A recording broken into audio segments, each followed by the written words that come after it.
Chers frères, méditons un hadith, subhanallah, extraordinaire. Allah Akbar. Ce hadith est rapporté par Imam At-Tabarani, alayhi rahmatullah, wa hassanahu l'imam Albani, rahmatullahi alayhim jami'a.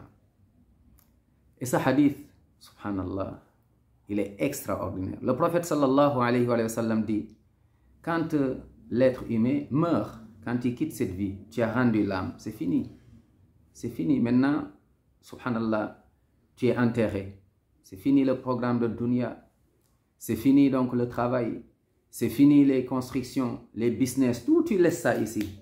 Combien parmi nous courent après dunya et qui oublient Allah? Mais tu vas tout laisser. D'ailleurs, chaque jour, tu te rapproches donc de cette belle, subhanallah, de cette vraie adresse. C'est la tombe. Il dit quand l'être humain est, donc meurt et enterré, il dit il y a le châtiment qui vient dans la tombe. Écoute bien, le châtiment, ça peut être le feu. Subhanallah, les ténèbres, le châtiment de la tombe, qui commence par la tête et qui descend vers les pieds.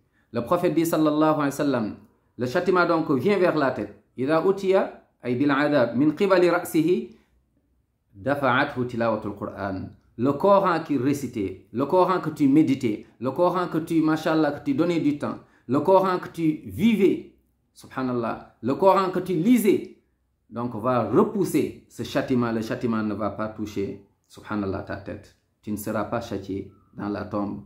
Donc la tête, il y a le Coran, subhanallah, qui est une lumière, qui est une protection, qui va te protéger par la permission d'Allah subhanahu wa ta'ala. Le châtiment donc ne te touche pas. Et le châtiment descend vers les mains.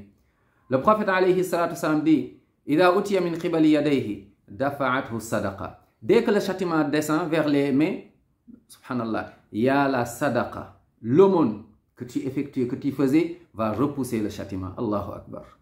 Allahu Akbar. L'aumône, sadaqa. Tu aidais des gens, fi sabilillah. Subhanallah. Tu aidais des familles. Tu soutenais des nécessiteux. Que pour Allah, pas pour chercher donc de l'ostentation. Que pour Allah. Entre toi et Allah. Tu aidais des familles. Subhanallah, des gens dans le besoin. Tu pensais à ces gens. Allahu Akbar. Tu le faisais pour Allah. Dans la sutra. Cette sadaqa va repousser le châtiment. Allahu Akbar. Il dit le châtiment descend enfin vers les pieds. إِذَا أُتِيَ مِنْ قِبَلِ رِجْلَيْهِ دَفَعَهُ مَشْيُهُ إِلَى الْمَسَاجِدِ. Allahu Akbar. Et quand le châtiment descend vers les pieds, la prière que tu effectuais à la mosquée, en groupe, tu allais à la mosquée, tu marchais, subhanallah, tu faisais la prière à l'heure, repousse le châtiment. Le châtiment donc ne te touche pas ni en haut, ni au milieu, ni en bas. Et là tu es comblé. Allahu Akbar. C'est la miséricorde, c'est la lumière, c'est le salut et la finalité au paradis, Inch'Allah. Donc, mon frère, ma soeur, vérifie ta relation, ton rapport direct avec Al-Qur'an. Quand est-ce, subhanallah, est-ce que tu lis le Coran? La dernière fois que tu as ouvert ce livre d'Allah, subhanahu wa ta'ala, tu es sur Facebook, Instagram, WhatsApp, peu importe. Mais le Coran ne fait pas partie de ton, subhanallah, de ton quotidien, de ton programme. Rappelle-toi de la tombe, la première nuit que tu vas passer dans la tombe. Si tu vivais avec le Coran, c'est la lumière. Allahu Akbar. Le châtiment ne te touche pas. La sadaqa. Est-ce que tu aides les gens? Est-ce que tu n'es pas radin? Est-ce que tu n'es pas avare?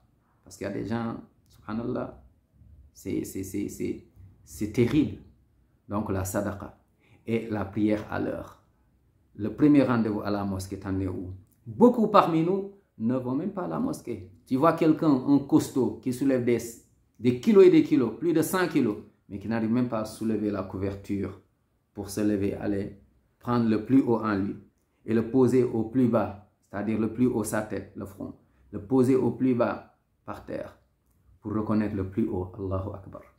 Donc, le Coran, la sadaqa et la prière à l'heure, mais surtout à la mosquée. Qu'Allah nous compte parmi les gens du paradis. Amin ya Rab. Et qu'Allah nous préserve de l'enfer. Amin ya Rab.